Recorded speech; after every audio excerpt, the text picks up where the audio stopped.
Si le gouvernement met en avant le différend avec l'entreprise française Idemia qui détiendrait des données biométriques, l'inclusivité et la fiabilité du fichier électoral, ce report de l'élection présidentielle n'a pas surpris grand monde.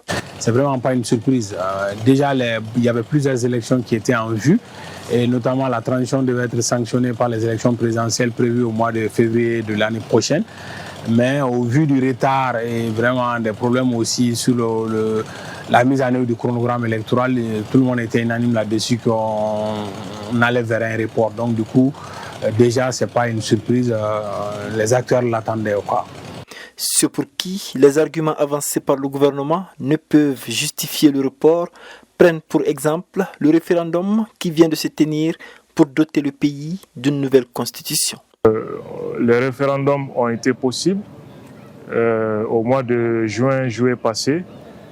Là, on n'était pas dans un cadre de conflit direct entre les groupes signataires et le gouvernement. D'aucuns estiment qu'il faut réunir certains préalables avant d'aller à cette élection. Si on parvient au moins à acquérir vraiment cette unité, je pense que ça c'est une bonne chose. Si les élections doivent être reportées pour que le pays puisse être vraiment dans de bonnes conditions de mesure, sécuritaires, moi je pense que ça c'est une très bonne chose. Nous devrons tous œuvrer pour ça. Donc le report des élections est vraiment aujourd'hui salutaire. Depuis l'annonce, des partis politiques dans des communiqués prennent acte mais ne manquent pas de souligner leur mise à l'écart dans la prise de cette décision hautement démocratique.